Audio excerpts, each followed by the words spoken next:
Swayam Prabha. Digital India. Educated India.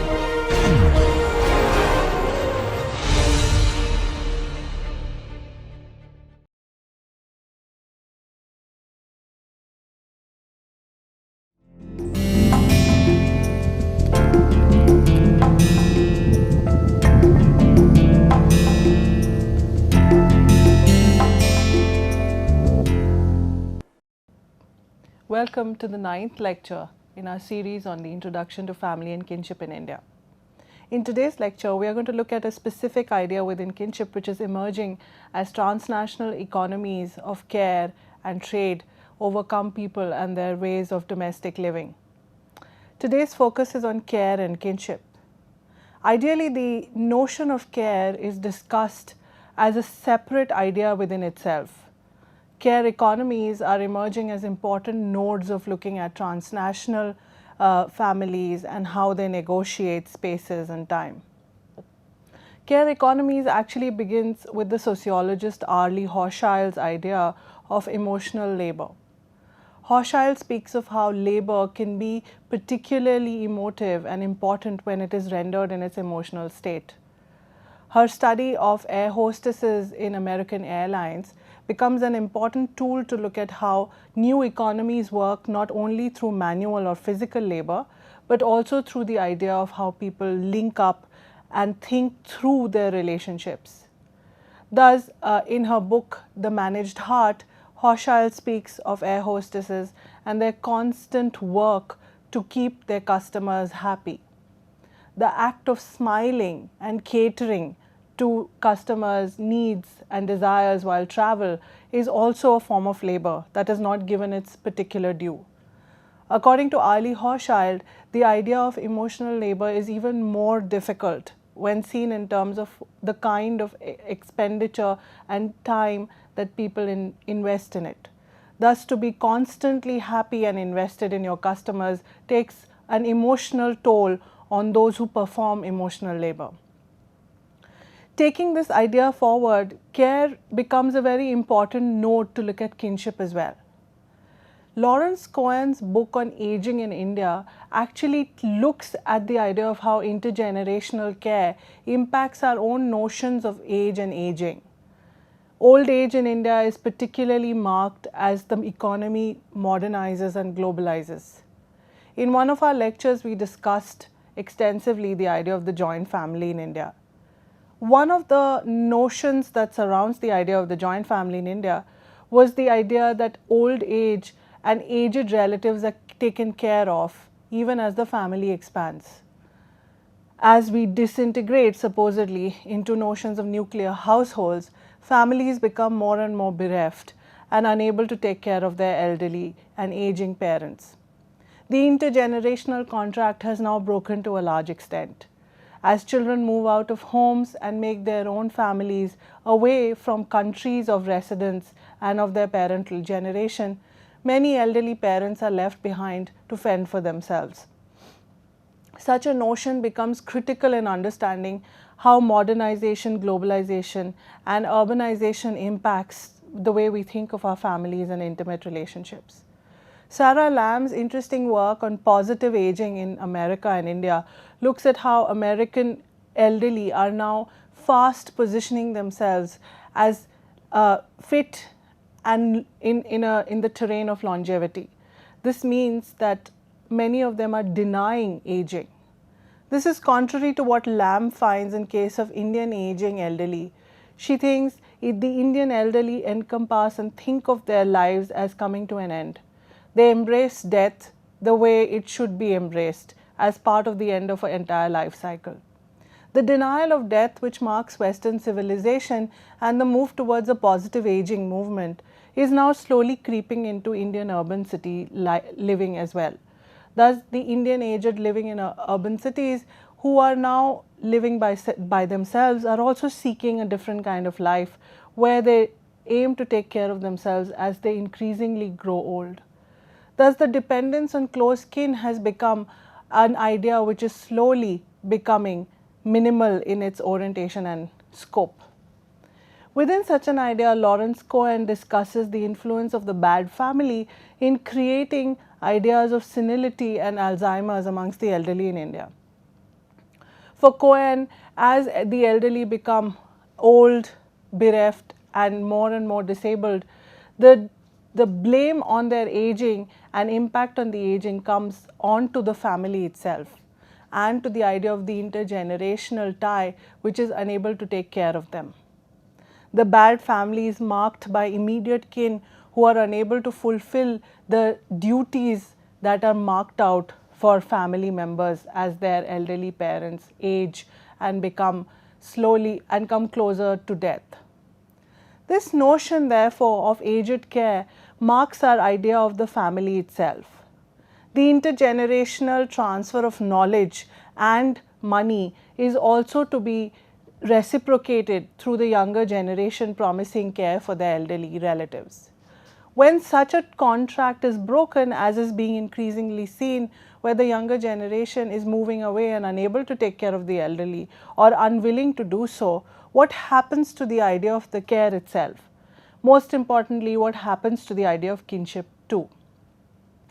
Within the scope of our lecture today, I want to discuss how care is also particularly marked in looking at kinship beyond just the intergenerational tie and that of blood relations.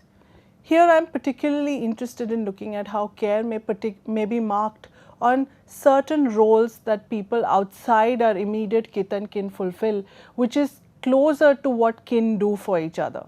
Here I am particularly interested in the idea of domestic servants and how domestic labor and domestic work within the household has important implications to look through care and kinship. Here care is particularly important in the way in which we think about how and who helps us out within the household in taking care of our children and our daily activities. In that sense, care and kinship also works through the terrains of everyday kinship. It is particularly important and emotive to look at these relations which we do not immediately assign the qualifiers of kin and family. Extending Ali Hoshal's work of emotional labor, she uses the categorization of labor through its affective turn in looking at roles such as that of the mother and of the surrogate. Beyond the air hostess are a multitude of roles that especially women fulfill in looking at kin and others in their most delicate state. Hospital nurses provide particular kind of emotional labor which is very difficult. So do midwives and other professionals who help women in birthing. But most importantly, mothers fulfill the biggest emotional labor that they take on, which we do not identify as labor because mothers fulfill it through the entire idea of sacrifice. In looking at mothering and the idea of emotional labor, the Filipina sociologist Rosel Parenas speaks of very diverse ideas. In her very influential text on mothering from a distance, Rosel Parenas looks at Filipina women who migrate to countries other than the Philippines to work as domestic labor. Her work is particularly potent in understanding how kinship becomes fraught when a key member of the family has to fulfill her role of emotional and affective labor outside of the household. Here, interestingly, whatever we have discussed about the family and the household comes together again in a fissured, disputed sense. The conflict of mothering becomes acute when the mother herself is not present in the act of mothering. In Rosel Parenas' work, therefore, she looks at how the social reproduction of the transnational family is an acute moment of the globalized turn in care economies. Her work looks at Filipina women who have migrated to the US and parts of Europe such as Italy to help other Italian and American women take care of their young children. Here the economy of care and work becomes intermingled in looking at how women support each other across borders and boundaries in taking care of children. We must remember that within such an economy, men also play a very important emotive part. But before we go into that, a brief about how Parenas conceptualizes mothering from a distance. In her idea of transnational nanny work that Filipino women undertake in their travel to other countries away from the Philippines, Parenas notes that women actually are unable to participate in the domestic economies of the countries where they work by bringing their children with them. Many countries where these women work, such as the UAE or parts of Europe, expressly forbid Filipino women from bringing their children or families with them to the countries where they work. This also has a lot to do with the politics of immigration and control of citizenship and refugees. However, the most important element here that Parenas notes is that these countries seek the production and labor of these women but are unwilling to engage with them at the level of reproducing their own. Thus, many of these women who go to work as domestic helps, maids and other service sector employees in countries other than their own home countries are not allowed to cohabit with local men or marry them. These are particular rules that countries follow to limit immigration of particular sets of people, especially from the global south. Within such a situation, Parenas finds that 3 sets and 3 tiers of commodification of women's labor and care work happens. The first is that between middle class women in the US and Italy who hire Filipino women to take care of their children. These women hire Filipino women so that they can themselves contribute to their own domestic economy in terms of the work that they undertake. This is particularly important when thinking of how Filipino women contribute to respective recipient country economies and their sense of economic growth. The second tier is that of the migrant Filipina domestic worker herself, who travels from the Philippines to the other country to take care of the children of the resident women who are working in their own domestic economies. The third tier is that of the local Filipino women who, due to a paucity of income or money, is unable to travel abroad and therefore is left to take care of those women who have already left and their children.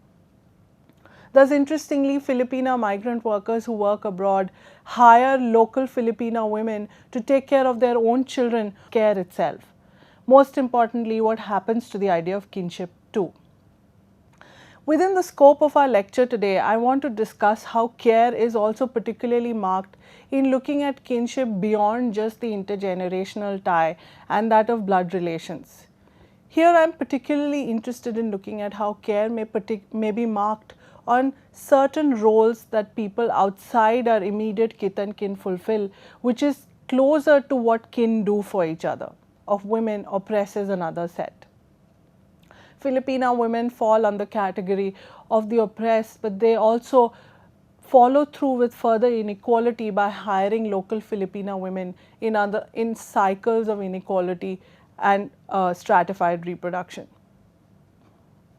For Parenas, the aspect of mothering from a distance is very acute when seen in terms of how care works through and how kinship becomes a potent idea here. Thus, amongst Filipino migrants, mothering from a distance usually follows ideas of extreme guilt and unhappiness. They are depressed about leaving their families and young children behind in the Philippines to go work abroad. The contingencies of economy and of poverty mean that many Filipino women have to make this hard choice and leave their children behind.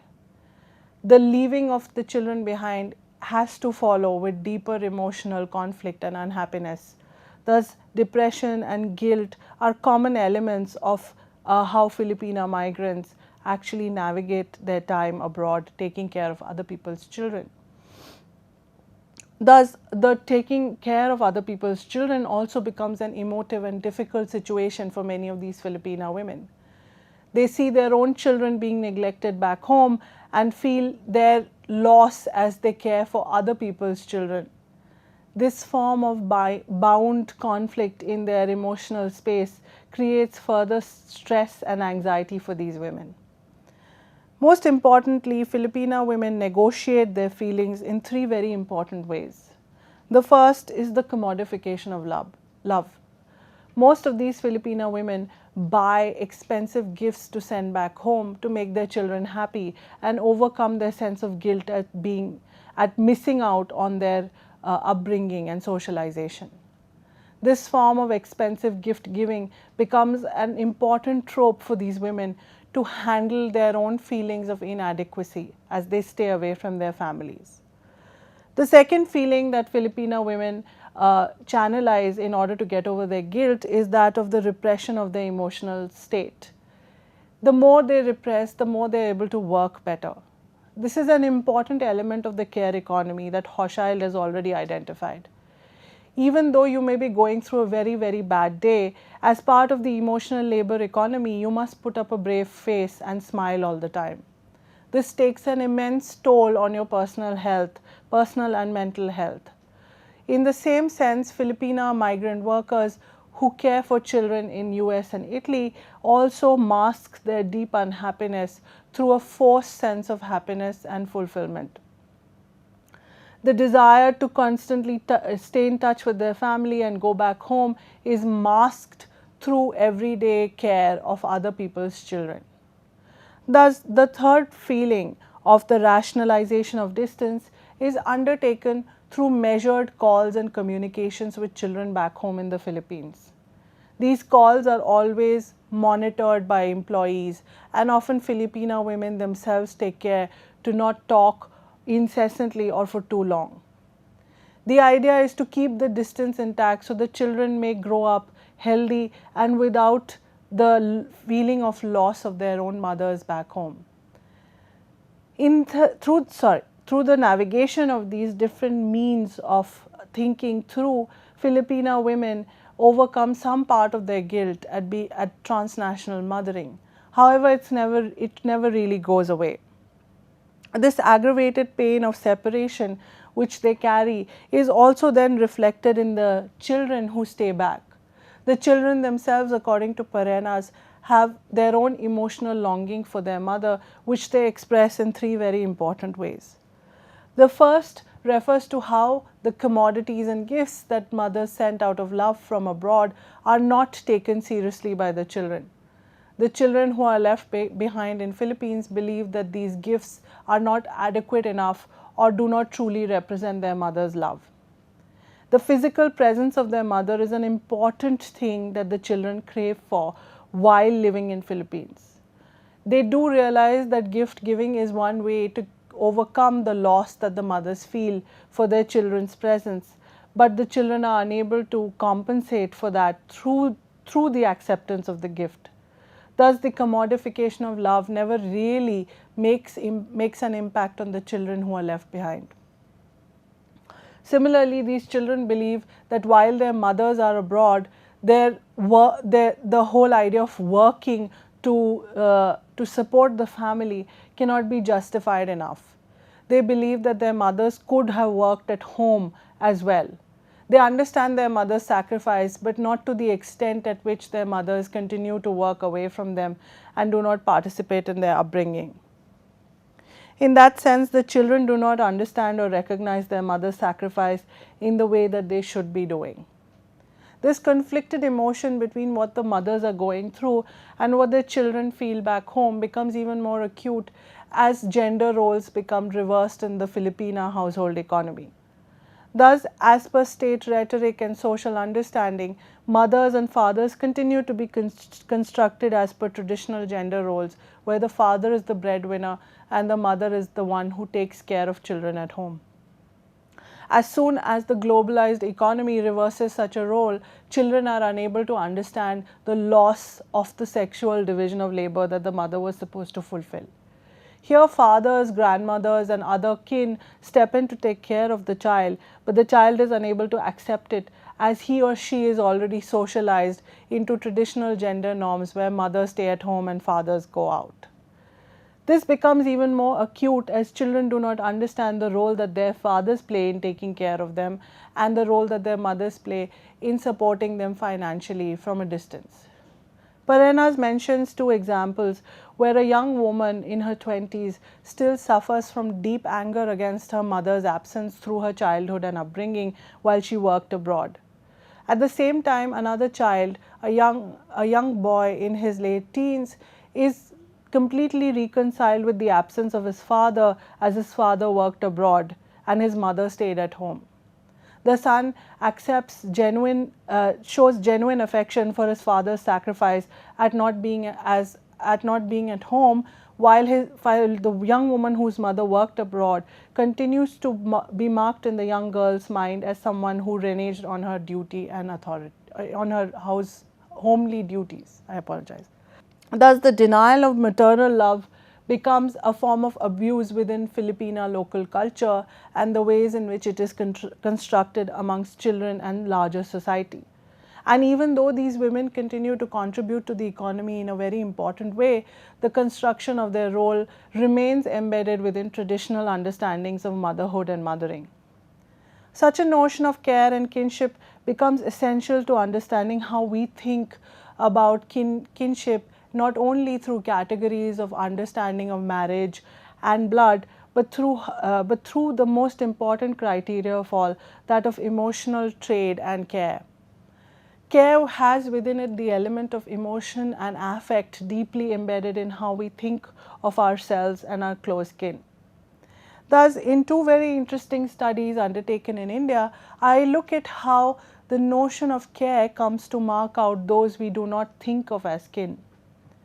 In Simin Qayyum and Raka Ray's study of domestic labor in Calcutta, they speak of the ways in which the domestic servant becomes a part of both the family and is at the same time outside it. Linked through studies of colonial Calcutta households with modern Calcutta residences, the authors see how servants continue to be part of a kinship framework that is marked through care, but are also excluded through acts of class and caste distinction. An important part of their work is embedded in Perenna's theoretical conceptualization, where they look at how migrant workers contribute to recipient economies, and at the same time how recipient countries who hire migrant labor are dependent on their labor to take care of their future children and future members of the community. Thus, in Qayyum and Ray's study, there are primarily two sets of employers.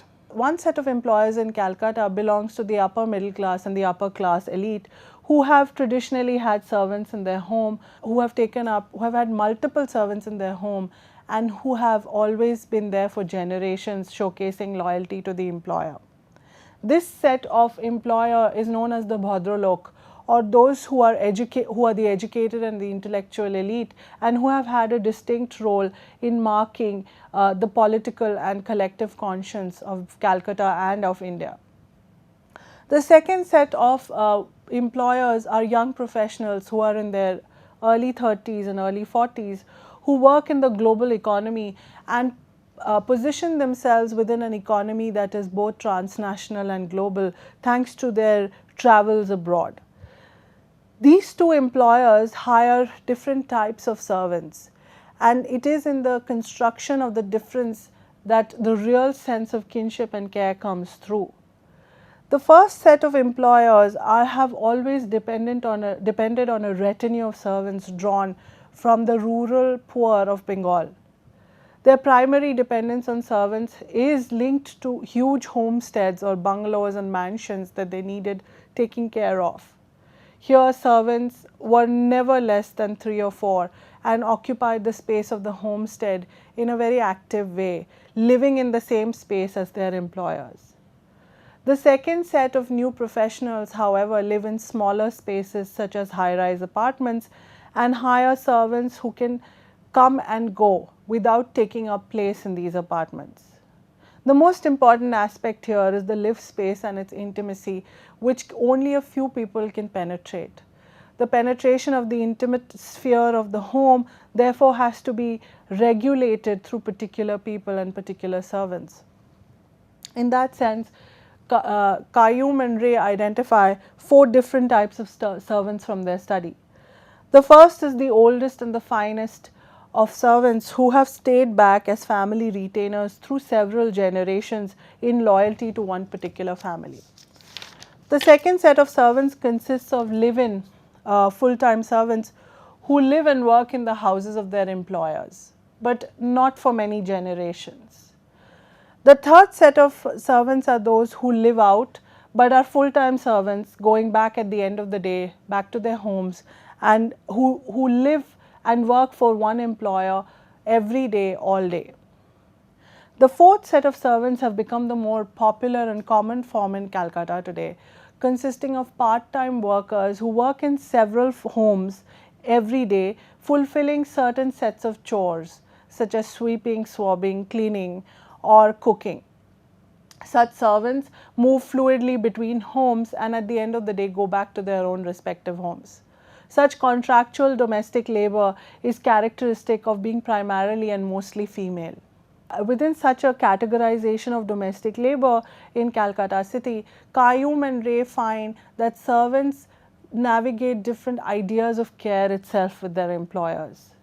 In interviews with employers and servants alike, the ethnographers find that the idea of the old servant continues to mark notions of how care should be handed out. The earlier full-time retainer remains romanticized in the memories of many of the upper-class Calcutta residents who believe that the loyal servant who stayed with them through generations of living actually was the best form of servant, who continues to be a part of their family. Such loyalty merits family membership but does not merit adequate payment and resources for the servant. Qayyum and Ray are particularly interested in looking at how the economy works through the generation of kinship ties with old retainers who refuse to leave their employer's home, continuing to stay there. They are especially marked by an old poem by the poet Rabindranath Tagore, where he describes the stay and final death of an old servant in his employer's home out of complete loyalty for his services.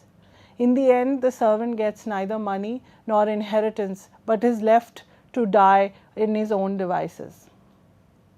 Such a pathetic existence marks and wins the upper class's loyalty in terms of extending kinship and kin-based links to such people.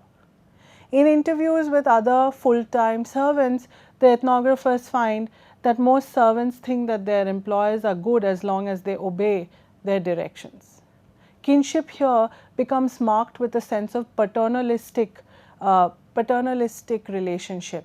Thus, most servants think of their employers as parents who, when they scold them, must be heard and understood.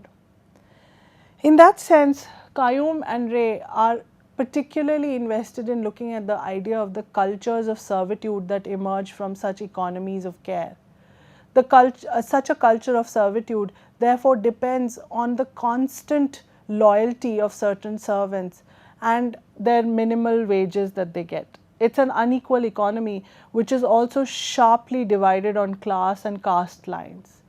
Thus, in many Indian households, the servant occupies a separate space, a space which is inferior to the larger space where the family lives. They also have separate utensils from which they eat and drink, marking the class and caste distinction very clearly.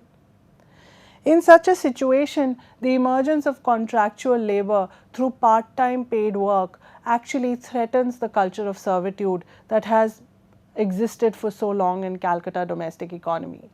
Thus, female servants who come and go and are part of several households position themselves in a moment where the employer is unable to order them around. It also means that the old idea of the personal retainer is on its way out. In many senses, Qayyum and Ray discuss the way in which the premises that shape the discourse on domestic servitude are very, very important. Here they identify three particular modes of how households are run in Calcutta. The ideology that marks the cultures of servitude include, firstly, that servants are essential for a well-run household. Secondly, that servants are part of the family and bond through it by ties of affection and loyalty. If the servant remains loyal to the household, he will receive the affection of the family in return. Finally, servants belong to a different class along with their own set of lifestyle, eating habits, and ways of being. This means that the points of conflict are reduced to a minimum within the household, where the servant has to primarily follow the diktats of the owners of the home. This also means that care and kinship become part of such a servitudinal economy, and the culture of servitude are part of an ideology where the servant occupies an unequal relationship through the resurrection of kinship ties. If you remember from our lecture yesterday, Geert de Neve's article speaks of factory workers in Tamil Nadu who are often linked to the employer through fictive kin ties so that they may owe loyalty to the factory owner. It's a similar sense of ideology that is used by employers to create unequal notions of bonding and loyalty, wherein they continue to use cheaper labor at lower cost to themselves. Some of the points of conflict that Qayyum and Ray identify in the Calcutta domestic household economy are as follows. The first, the visibility of the current part-time servant clashes with the invisibility of the earlier full-time retainer. This is particularly important as within smaller spaces of the apartment building, the part-time servant comes and goes and inhabits spaces while she works. She is visible to the occupants and is also visible in the way she acts out and stays within the space. This is oppositional to the old-time servant who worked for large families in big homes or estates and was largely invisible, appearing only when required. The invisibility of the servant and the way in which he or she works smoothly through the household chores also marked his or her presence in the care economy. The invisibility of the servant made him more family than ever before. If you do not see your personal retainer often, he becomes even better to work with. Earlier mansions and old homes afforded that form of invisibility, but modern part-time contractual labor in apartment buildings has done away with it. The visibility that the part-time servant offers is also problematic for the employers, who do not wish to see the class and caste distinction that they operate with in terms of their domestic servants. The second point of conflict is the conceptualization of what Qayyum and Ray call the rhetoric of love. The rhetoric of love is a very potent idea that employers use with reference to their full-time retainers in calling them part of their family and seeking and demanding loyalty from them. The rhetoric of love believes that employers ultimately link their long-time servants in ties of kinship, but also demand that they be constantly loyal and at their beck and call. Such a love is marked by inequality as well. It demands and gives little. The demands are massive and the obligation to return are very, very little. Thus, full-time retainers may continue to work for families for generations but may get little or nothing in return. A very well-known novel by the Bengali novelist Mahashweta Devi remembers the role of wet nurses in traditional zamindari households in Bengal. In a particular story, she refers to the character to a particularly poor Brahmin woman who offers her breast to every generation of children born in a zamindar family, ultimately contracting breast cancer, and who is then abandoned by the very family she fed, ignoring her own children. This also links to Perenna's idea of mothering from a distance, invoking ideas of conflict and contradiction where family members are unable to reconcile the need for the care that the care provider gives and how to extend it to his or her family. The rhetoric of love, therefore, is an ideology which is used to exploit domestic labor. In that sense here, the rhetoric of love works on what I have mentioned before is a paternalistic idiom of love and affection that is given freely to the servant in exchange for lifelong loyalty. In that sense, the rhetoric of love has patriarchal overtones. It invests in the patriarchal family and depends on men and their use of domestic labor as and when required. The contemporary working of the rhetoric of love, however, is faced with deep conflicts and unabiding problems. contractual part-time workers are unable to fulfill the demands of loyalty because they constantly travel between households. In that sense, they remain incomplete and are unable to give loyalty to anyone. Thus, a common refrain in Qayyum and Ray's work refers to how contemporary families now complain of how contractual labor is unable to reciprocate their affection by giving them complete loyalty.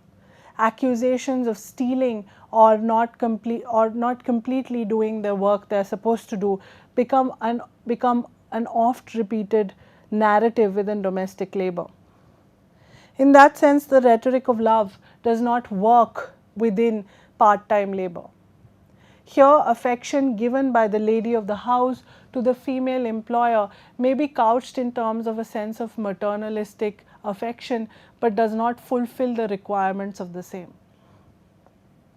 Thus, the meaning of love and obligation that the rhetoric of love embodies becomes deeply problematic in looking at how contractual work comes to embody care and kinship. The contract in its essential nature means an exchange of money and services between two equal members. In that sense, inequality and affection does not work in the way in which employers would expect it to work. But contractual labor is largely beneficial for those who occupy the domestic labor market because they are able to call the shots on their own terms. Having said that, Qayyum and Ray are very clear that contractual labor is also exploitative in the sense of the way in which households treat flitting maids and those who occupy spaces of completing chores at a part-time level. Thus, the contract, as mentioned earlier, occupies a position which is in opposition to the idea of love and familial kin. Recalling Viviana Zelazar's idea of hostile worlds, the contract is never between kin but two strangers who occupy equal positions. And in that sense, the idea of kinship can never really blend in with that of the contract. The complaint that most householders in Calcutta now have is in the sense of the contract becoming the overwhelming idea of care and kinship as opposed to the earlier model of the full-time retainer who worked through loyalty and obligation to the employer and created a sense of the rhetoric of love. The care economy in itself marks out kinship in particular ways. In that sense, love, affection and emotion are very, very critical to understanding how we can think of those who do not occupy immediate spaces of kinship and kinning. In Sarah Dickey's influential work on kinship in Tamil Nadu in the city of Mysore, she finds that servants occupy a liminal space which is both dangerous and problematic. Her work is equally important in looking at how, the sense in which we occupy our homes are both permeable and fluid. This permeability is particularly transgressive for those who are in our service or occupy the service economy. Thus, in that sense, care work can also upset traditional hierarchies of caste, class and the outside and the inside by providing newer meanings to think about kin and kinship. In Sarah Dickey's work, the permeability of the domestic sphere threatens the home and the intimate, especially through the entry of the domestic servant. Dickey is particularly interested in looking at the ways in which the outside and the inside become conflictual spaces when seen through the eyes of the employers of domestic servants, usually women of the home. In that sense, Dickey is very clear in how she thinks, how Indians think of the outside and the inside. In Mysore, the inside or the ullai is in opposition to the outside or the veliyai. And they are positioned in oppositions just like the family, not family, the like, the different and the close and the distant are marked through their opposition. Thus, the inside and the outside becomes very important to look at how relationships are constructed and marked. The inside is that of the family, the home and the close kin, and the outside is the public space with outsiders who are distant from the close kin. The home becomes the center of the inside. marked by the idea of the household, of the hearth, and of the people linked through the hearth. Interestingly, the domestic servant is the most important person who crosses this divide into the inside and into the hearth. It marks the servant's engagement with the family and its kith and kin. The transgressive nature of the domestic servant's crossing of borders means that the inside-outside distinction is not as strict as it is meant to be. It is fluid and, as Dickey continues to say, permeable or porous. In such senses, the perimeters of the outside and the inside are constantly fluid and shifting. We are now in a position to look at the public and private space, which can be mixed and combined as per the requirements of the social kin group or the individual. In South India, where Dickey studies domestic servants, she finds that the household is very flexible in terms of thinking through these outside-inside categories. Thus, in her interviews with women or households, employers who occupy the household, she finds that the domestic servant is primarily identified through three important indices: her cleanliness, her permeability into the home, and the fact that she does not interfere in household affairs. Her quality of work, according to Dickey, does not impact the way the domestic servant is imagined in the Tamil household. This is particularly important in thinking of how the servant must fulfill certain important criteria to be able to enter the sacrosanct space of the intimate kin household. Therefore, vices such as thieving or stealing are similar to the other important vice such as gossip. Dickey finds that the act of gossiping becomes very, very important in delineating how they want to think about kin and kinship with reference to care provided by the domestic servant. Thus, the common complaint for firing domestic servants is that of stealing and of gossiping, of transferring information that is intimate and private to the family to other people in the neighborhood or extended kin. Because of the transgressive nature that the domestic servant inhabits, such transference of information is easy, just as stealing items of household importance are easy. This becomes another node by which kinship is destabilized. If we begin to think of transgressive people who are not part of the intimate kin but enter within its fold, kinship itself is not as strong as it should have been. Thus, the servant is imagined within the Tamil household as someone who is inherently class and caste different, with embodiments of dirtiness or uncleanliness. The predominance given to the cleanliness of the domestic servant means that traditional ideas of lower caste unhygienic uncleanliness mark the way in which upper caste employers think of their domestic servants. The desire for keeping out the dirt and the not clean from the cleanliness and purity of the hearth becomes ever more important in the employment of domestic servants. The transgressive nature of the domestic servant also means that she is a threat to the intimate space of the home in terms of sexual transgression. Dickey finds that though sexual transgression is never spoken of openly, it nevertheless marks open conversations between employers and their servants.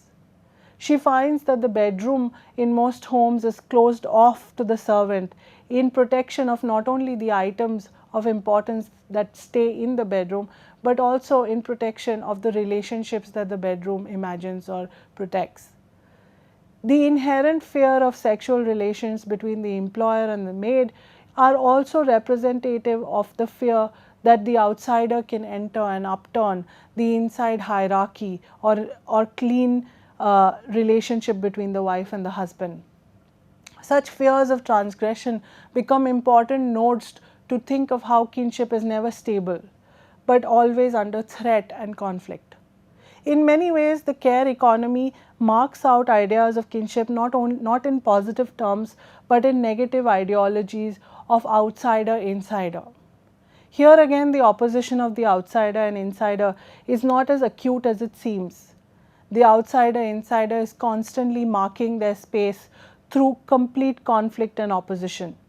At one point, the insider can be the outsider as much as the outsider can be the insider. Such a paradox marks the making of care economies and the extension of care relationships. In this discussion of the domestic servant and the care economy, both in Calcutta and Mysore, the domestic servant is an important part of looking through the care economy. The domestic servant is both transgressive and can become kin and not kin at the same time. The potential to become kin in many ways marks out their relationship with their employers.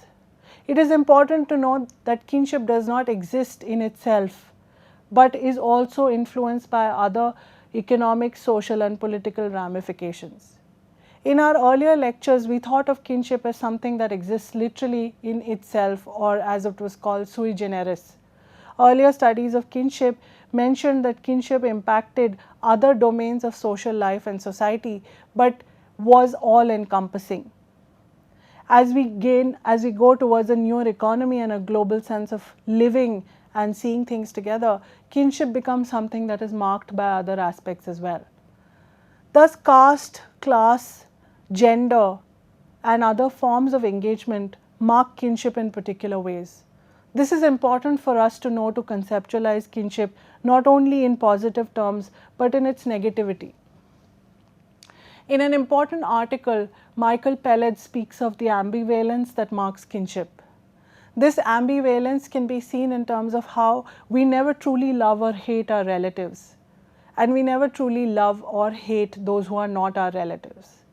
Thus, the conceptualization of the relative itself is always open to scrutiny and fluidity. The domestic servant in the care economy occupies this very important and intimate space. Whether we like it or not, the domestic servant does enter our intimate spaces and does offer help and support in ways in which others do not. But the intermingling of commerce with service and support marks it as a non-kin relationship. Returning to Viviana Zelizer's conceptualization of hostile worlds, this means that we have to constantly think of and reorient ourselves in important ways to look at how kinship and kin making can include elements of economics and finance. It is not enough to think of commercialization and commoditization only in particular spheres, but to look at how our intimate relations can be marked by the same. Thus, the rhetoric of love in Qayyum and Rakare's analysis brings in the element of how love can be commoditized, just like Parena's mothering from a distance. Money economies are a very important part of how intergenerational contracts work as well. Thus, aging parents whose children are not available for actual hands-on care give money to others, such as domestic servants, to take care of their parents. Such ideas of giving and exchanging and giving and receiving become an important part of how we think of kin and kinship. Moving beyond gift economies, therefore, we need to think of gifts themselves as acts of economic exchange. In this sense, economics, money and transactions must identify how we are able to extend our boundaries of kin and kinship. For the moment we are able to identify such dynamism in kinship relations, we can also bring in larger questions of how kinship becomes marked and fraught with ambivalence or ambiguous feelings. Michael Pellet's idea of ambivalence in kinship has become a popular node to look at how kin think of those who are others and those who are own.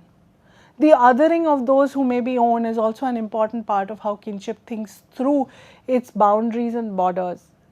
Thus, Sarah Dickey's idea of the permeability of the household is also a larger notion of how kinship can be permeable and porous, and how the fixity of boundaries and borders of who form one's own kin is constantly open to scrutiny and fluidity. We need to think of how care economies, through the care of aging parents or through the service of particular retainers, whether servants or the others who perform services in the service economy, becomes an important way to think of kinship. The family, therefore, is not stuck within the nuclear and joint framework of generational cohabitance or commensality, but includes many more people that we may not want to include. In such a sense, we need to think of how people include and exclude people from their closer group depending on what serves their notion of kinship best. This means that the impact of temporality and life process becomes an essential category to think of those who are included and excluded from close kin groups.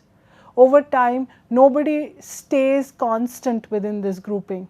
People constantly change allegiance and affinity and always make new friends or discard old friends. This form of idea means that fictive kinship again and again is being questioned for its fictionalization. We are again looking at how those we exclude and those we include are important markers of thinking about intimacy and intimate kin. We need to also consider how we will be able to think through these categories as time goes by. In essence, the study of care and kinship is important in many ways to look at what we have been studying till now within kinship. Thus, the idea of care itself is very important in navigating models and diagrams which have till now made us think of kinship as a structural entity with no sense of lived reality. Care itself marks out and is essentially identified by the idea of emotion and affect. Here, gender has a very important role to play. All this while, we have been speaking of kinship through the male ego, rarely going into the idea of how kinship itself may be sexualized and gendered. The seminal work by Sylvia Yanagisako and Jane Collier marks the first intervention in looking at kinship through a gendered lens. Kinship, in the way in which it was imagined classical literature, continues to be a male behemoth. In that sense, moving away from a masculine script that marks kinship also means looking at different forms of kinning and kinship. Women become an important part of this process as they think of care through the ties of emotion and affect. Excluding emotion and affect from a consideration of models and ways of being is important for us to manage newer engagements with kinship. Ambivalence, as discussed by Michael Pellets, therefore includes this notion of emotion and affect which comes into being. In stark contrast to the ways in which models exclude that element, newer studies, especially within care and kinship, continue to resurrect the importance of emotionality. How we think of our kin, how we desire our kin, and how we love or do not love them is an essential categorization of how we make our families. Thus, to mark and study love and affection requires particular engagements as well. As we go further into the study of kinship and family, we will see how affection, love, and animosity become important nodes to think about kin, family, and our idea of relatives. Thank you and see you soon.